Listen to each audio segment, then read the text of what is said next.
We did not ask for permission to breathe as free men and women. We did not beg the world to hand us dignity. In the quiet halls of Addis Ababa, just minutes before a voice could rise, freedom itself was marked for silence. A service door half stuck. A trolley that left wet tracks on polished tile. 2 men dressed as servants, yet carrying more than plates. A 4-second blind spot. That was the window chosen for death. Brothers and sisters, hear me now. When history moves, it is not always in grand speeches or in loud parades. Sometimes it is in 4 seconds of shadow, when a continent stands on the edge of losing its voice. Ibrahim Traoré, a young son of Burkina Faso, was about to step forward with words meant for a whole people. But the question hung in the air like a blade. Would he live to speak them? Stay with me, for this is not rumor, not theater. This is the story of how seconds nearly rewrote tomorrow. And if you believe truth must not be buried beneath spin, if you believe records matter more than noise, then subscribe now, not just to a channel, but to a testimony. Addis Ababa. The air was heavy with ceremony, yet beneath the banners and the polished floors, another script was being written in silence. 10 minutes before the opening, the countdown clock glowed on a tablet held by a captain from Burkina Faso. He was stationed high on the mezzanine, eyes fixed not on the flags nor the stage, but on the feeds from the cameras.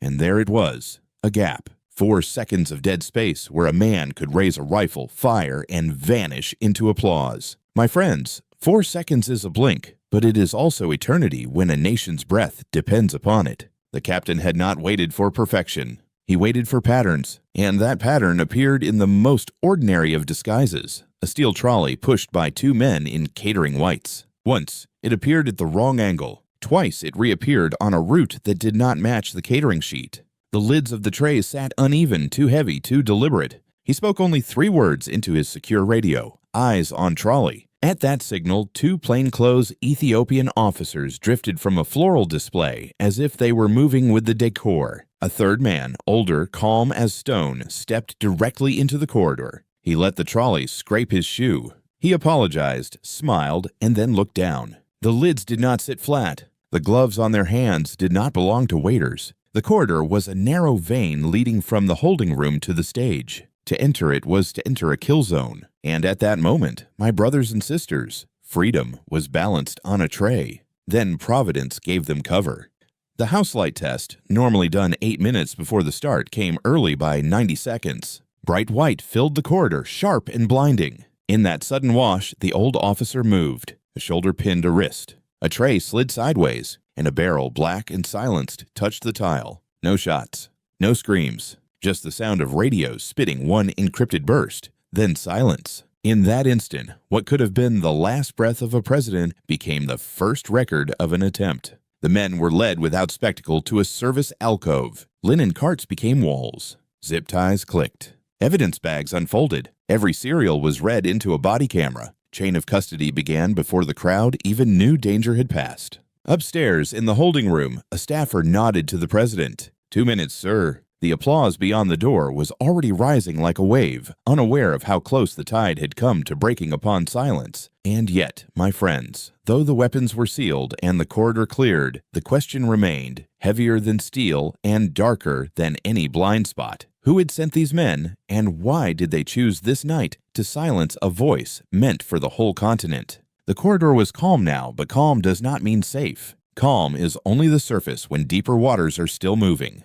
The trolley was rolled aside, and under the bright light, the truth began to reveal itself piece by piece. Zip ties bound the wrists, evidence bags unfolded like scripture pages. Every movement was deliberate, ritual-like. A neutral observer stood close, noting the time down to the second. This was not theater. This was record. 2 suppressed rifles lay within those trays, their barrels wrapped in felt. Polymer magazines wrapped in cloth. 3 encrypted handsets, black and cold. A pocket notebook with a square drawn in red, marking the very blind spot the captain had seen. Inside the back cover, taped with care, was a barcode torn from a larger manifest. The technicians worked in silence. Gloves stayed on. 1 officer read serial numbers aloud, another repeated, a 3rd recorded. A body camera caught it all. The chain of custody was born not with speeches, but with discipline. And then a tremor. When one handset was powered, it flashed a network tag across its screen. A name glowed for an instant before encryption locked it down.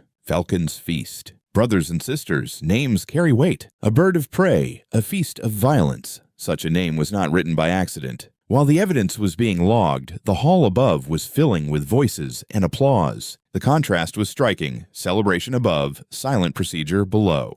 But as every tray was photographed, as every mark was logged, the story began to escape the room. A local news outlet broke the first line: heightened security at AU summit. It was cautious, restrained. But within minutes, international wires added a word that could not be hidden forever: assassination. That single word leapt from screen to screen, from Addis to Johannesburg, from Dakar to New York. And here, my friends, is where the second battle began. Not of rifles and corridors, but of headlines and narratives. Even before most journalists opened their laptops, a press office overseas issued a denial: swift, categorical, unyielding. No link, no knowledge, no involvement. But hear me carefully. Sometimes speed itself is the signal. The denial came faster than the evidence could even be cataloged, faster than the chain of custody could be written. And when denial runs ahead of the record, suspicion follows close behind. Diaspora communities did not wait for permission to speak. In Paris, in New York, in London, men and women lifted signs into the night air. Protect the podium. Hands off our voice. These were not rehearsed slogans. They were the cry of a people who understood that silencing one leader's voice was a strike at the dignity of all. Television commentators split into familiar camps. One side demanded proof before accusation. The other demanded immediate accountability. Some tried to force a false choice between the two. But wise voices seasoned by history reminded the world: proof first, accountability next. Across the continent, phones lit up. Envoys whispered to envoys. Should there be a public naming? Should there be restraint? Should the summit pause? Some leaders said wait. Some demanded swift exposure. A working group was formed in haste to hold the meeting together. Their message was sober and firm: we will not fracture, we will not feed rumor, we will investigate as one. Meanwhile, the technicians continued. Ultraviolet photographs captured the tool marks on the rifles. Freight stubs were cross-checked. One officer traced the barcode fragment through a customs database. The code matched a container that had passed through Djibouti the month before, hidden under the label of humanitarian aid. The weight logs did not match the paper. The cargo was repacked, rerouted, brokered again, and slipped into a larger military consignment. Do you see, my friends, how shadows travel? Hidden not by invisibility, but by disguise. By the hour's end, there were two competing timelines before the public. On one side, a paper trail of rifles, manifests, false labels, and freight codes. On the other, a swift denial from abroad, thin, fast, and final. Viewers saw both. They were not equal, and then the tension deepened. Commentators asked the question no one wanted to voice. If these weapons had fired, if these men had moved in those 4 seconds of shadow, what headline would we be reading now? It would not be about standards, nor about chain of custody. It would be about chaos, mourning, and silence. But Providence had allowed another story, a story of detection, interception, and exposure. Yet even so, the crowd above had no idea how close their applause had come to breaking into screams. Brothers and sisters, this is the nature of a plot. It lives in silence, in the shadows, until brought into light. But when the light touches it, when the evidence is shown, then the question changes. It is no longer, was there a plot? The evidence answers that. It becomes, who cleared their path, and what words were they so desperate to silence? And so, as the night wore on, as journalists drew maps from port to broker, from broker to consignment, as diaspora marched and officials argued, one thing was clear: the rifles were real. The radios were real.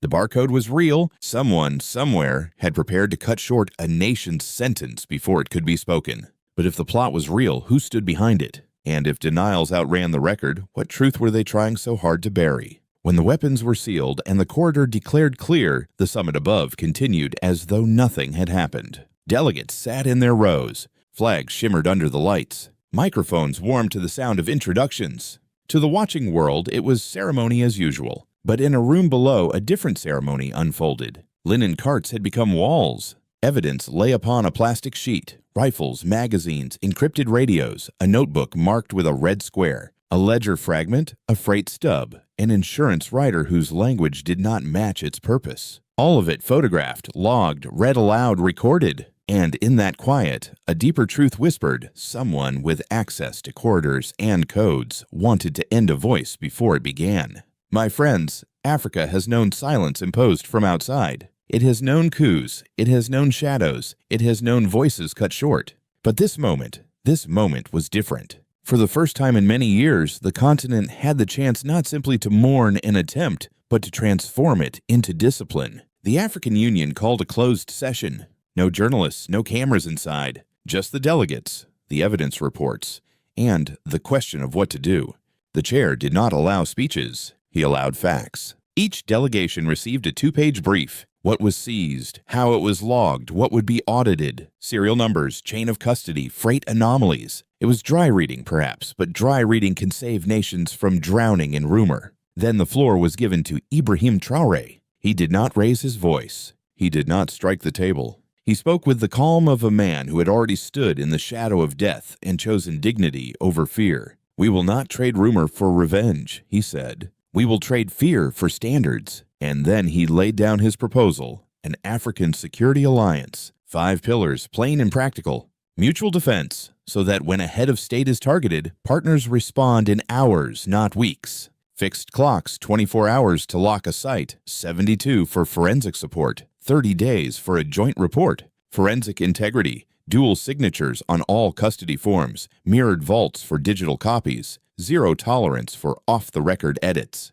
Rapid response, a rotating command with common radios, drills, and engagement rules that place civilian safety first. And transparency, scheduled briefings, 1 spokesperson per incident, and a public audit calendar that any citizen could read. He called it not a slogan, but a lock the whole world could see. Delegates listened. Some frowned, worrying about cost. Some nodded, weighing sovereignty. But slowly, hand by hand, the mood shifted. Leaders who had first whispered a fracture began to see the strength of structure. One nation offered drone feeds to monitor freight routes. Another pledged a training site for evidence handlers. A coastal state volunteered to host the first forensic hub. Retired officers promised to serve as trainers. Universities prepared to fast-track courses in chain of custody and supply chain security. Local manufacturers offered tamper seals and camera mounts. This was not noise. This was capacity. And outside, across the diaspora, the mood shifted too. The night before, people had shouted in anger. By morning, they spoke in calmer tones. If the facts are real, publish the forms. It was the voice of adults, weary of drama, hungry for discipline. Commentators began to change their words. Headlines moved from chaos averted to standards being built. Analysts noted that Burkina Faso was not asking the world to believe emotion, but to believe records. It was a shift, my friends, from reaction to construction, from the fear of what was nearly lost to the discipline of what could now be gained. But beneath the hope, a question remained. For while the alliance was drafted, for while the signatures gathered, the mystery still lay unsolved. Who printed the false manifest? Who signed the insurance rider? Who decided that Ibrahim Traoré should never step to the podium? The rifles were in custody. The radios were locked. The freight stubs were logged. But behind the paper trail was still a shadow. And so, I ask you, as elders who know the weight of history, was this moment only about one leader's survival? Or was it about Africa's right to define its own security, free from the hand of others? The story did not end in Addis Ababa. When the word assassination crossed the wires, the world began to read Africa through 2 lenses, one of restraint and one of suspicion. In Washington and New York, the first headlines were careful. Heightened security, incident contained. But commentators soon filled the gaps with speculation. Some asked whether the attempt was linked to foreign powers long accused of meddling in African affairs. Others drew comparisons to the storms of the Middle East, invoking names like Netanyahu and the politics of denial that so often move faster than the facts. Yet the official voice of the United States remained measured. No premature accusations, no press conference naming culprits. Instead, the American presence appeared through the diaspora. Outside embassies, men and women of African descent lifted signs that read, "Hands off our leaders. Protect the podium." They stood not in anger alone, but in solidarity, echoing the civil rights cadence, proof before fury, standards before spectacle. European capitals were more divided. Some governments whispered for immediate accountability. Others urged caution, recalling past missteps when blame was cast before evidence was secured. Press outlets across Paris, London, and Berlin carried the split. One side wanted a name, the other wanted a process. And here lies the tension of our age, brothers and sisters. The demand for instant answers against the discipline of verified truth. Africa stood at that crossroads and chose the harder path, the slower path, but the path that would endure. International analysts displayed the contrast in graphics. On one screen, the paper trail, freight codes, manifests, mismatched weights. On the other, the press release, categorical denial, thin and final. Two timelines, two worlds. Which would history believe? Phones buzzed in foreign ministries. Envoys asked quiet questions. What was seized? Who logged it? Could it be traced? The replies were careful. Rifles in custody, serials recorded, audits pending, no names yet. My friends, this was the power of restraint. The world expected chaos, expected a chorus of accusations. Instead, they saw something harder, Africa holding its ground, not with fury, but with process. But beyond the speeches, beyond the restraint, a shadow lingered. The weapons were real. The men were real. The barcode was real. And so the question pressed itself across borders, across oceans, into every newsroom and embassy hall. If not today, then when would the world learn who stood behind this plot and how deep the silence ran? By afternoon, the closed doors of the summit had given way to signatures. What began as a speech became a covenant. Leaders who once hesitated now bent their pens, writing their names beside a charter that promised more than slogans. It promised clocks, standards, audits, the discipline of nations that refused to be ruled by shadows. But the investigation had not rested. Technicians traced the barcode fragment, cross-checked it with freight logs, and followed the trail through Djibouti. What they found was not a foreign army in uniform, but something more elusive, a private intermediary operating in the cracks of legality. A firm that rented spectrum, shifted shell names, and hid small lethal kits inside larger, legitimate consignments. This, brothers and sisters, was the Trojan horse of our age. Not an invading army at the gate, but a contract, a shipment, a line in a ledger. Violence dressed as logistics. The revelation shifted the politics. A foreign denial could no longer be dismissed as mere theater. It could be technically true, yet still hide a deeper guilt. For the plotters had ridden inside another's credibility, laundering origin and intent. This was the cruel brilliance of their design. And yet out of cruelty came clarity. Instead of narrowing to one accusation that lawyers could dismiss, the evidence argued for structure. Instead of rushing to name villains, the leaders built standards that villains could no longer evade. Universities prepared courses in forensic science and supply chain monitoring. Retired officers volunteered to train the young in discipline, not drama. Local manufacturers pledged to produce seals, mounts, and tools to guard the record. This was not theater. It was capacity. Markets noticed what pundits missed. The continent was not just reacting, it was building. Ibrahim Traoré returned to the lectern not to claim victory but to frame duty. He spoke quietly. We are not here to trade accusation for accusation. We are here to make it expensive to lie and impossible to hide. His words were plain, but they cut deep. They reminded the room that the attempt on his life was more than a personal threat. It was an attack on process, on dignity, on the right of Africa to speak in its own voice. The hall responded not with noise, but with firm silence. The silence of grown nations listening, weighing, agreeing. And so, the path forward was drawn. Evidence would be logged with dual signatures. Audits would be public. Response would be measured in hours, not weeks. And above all, dignity would be defended not with rumors, but with records. But even as pens dried on the charter, the unanswered questions lingered. Who printed the false manifest? Who signed the insurance rider? Who paid the intermediaries to place rifles in trays disguised as meals? The truth was not yet complete. The audit rooms would open. The cameras would watch. The clocks would run. And the world would wait to see whether this continent could turn 4 seconds of shadow into a lifetime of standards. Brothers and sisters, when the lights dimmed in Addis Ababa, the world was meant to witness a silence imposed by rifles, by 4 seconds of darkness, by the cold hand of a plot. Yet instead, the world witnessed something greater. We saw a continent refuse to bow. We saw discipline where chaos was expected. We saw records where rumors were demanded. The Traoré Assassination Plot was meant to erase a man before he could speak. Instead, it birthed a covenant, a shield called the African Security Alliance. It showed the truth that dignity is not a gift from abroad. It is the work of a people who refuse to kneel. Even as denials echoed overseas, even as names like Netanyahu were whispered in comparisons of power and denial, Africa did not take the bait of fury. It chose the harder path: proof first, accountability next. And that choice, my friends, is the mark of grown nations. In Ouagadougou, students now tour forensic rooms and see the chain of custody wall. In Dakar, shopkeepers tune their radios to calm updates. In Nairobi, callers say, "Publish the forms."